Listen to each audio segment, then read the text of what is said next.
Prajem pekný deň, moje meno je Michal Kapec a v tomto videu by som vám rád ukázal, ako si rýchlo a ľahko nastavíte svoje e-mailové konta. Následne potom, čo ste obdržali prihlasovacie údaje, prejdite na nasledujúcu stránku.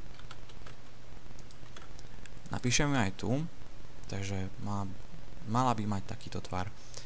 Takže prejdeme na ňu. Ešte predtým, ako sa zobrazí nasledujúca ponuka, vás každý prehľadač upozorní na možné riziko. Vy ho však ignorujte, stále pokračujte ďalej, až sa dostanete sem. Takže sa prihlásime. Toto je hlavné menu a tu máme hlavné možnosti našich e-mailových kont. My si ukážeme len tie základné. Takže vytvoríme si nové e-mailové konta. Vytvoriť e-mailové konto a nazveme ho napríklad obchod. Heslo zadám ja sám. A posledná možnosť, koľko e-mailov bude zaslaných do našej e-mailovej schránky. Ak necháme nulu neobmedzene, ak tam dáme určité číslo, napríklad 100, tak len 100 e-mailov príde do našej e-mailovej schránky, viac už nie. Tak to tak nechám. Tu máme detaily. Pôjdeme naspäť. Vytvoríme si napríklad určitú osobu náhodne a necháme 0. Vytvoríme a máme informácie o našom e-maili. Čiže pôjdeme domov. A teraz si ukážeme presmerovanie. Vytvoríme nové presmerovanie.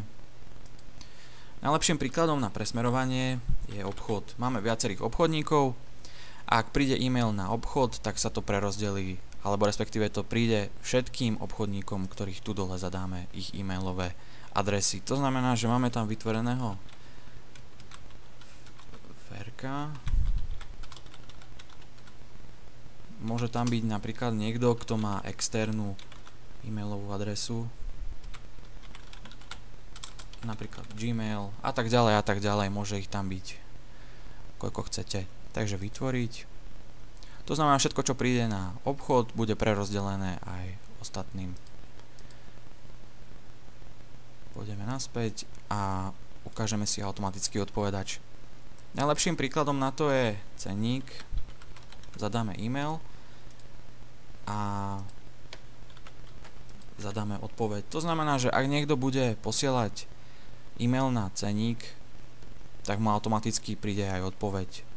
Môžeme si tu napísať aj cenník, môžeme si tam dať hocičo, čo chceme. A kúpiu môžeme poslať na Ferko zavinač a dáme vytvoriť. A máme to vytvorené. Pokiaľ sa nám niečo nepáči, tu môžeme odškrtnúť a vydelitneme to, vymažeme. Pôjdeme naspäť domov a ukážeme si dovolenkové správy ešte. Nastaviť dovolenkový oznam. Týka sa to obchodu. Dáme tu správu, odkedy, čo bude, kde bude, ako bude. Dole máme začiatok dovolenky. Dáme si tam júni napríklad a koniec dovolenky. Takže zadáme si to a automaticky, keď my odídeme, respektíve ideme na dovolenku, e-mail je poslaný toho dňa. Vytvoríme a máme vytvorený dovolenkový oznam. Toto boli základné možnosti alebo funkcie našich e-mailov. Ja vám ďakujem veľmi pekne za vašu pozornosť a prajem pekný deň. Dovidenia.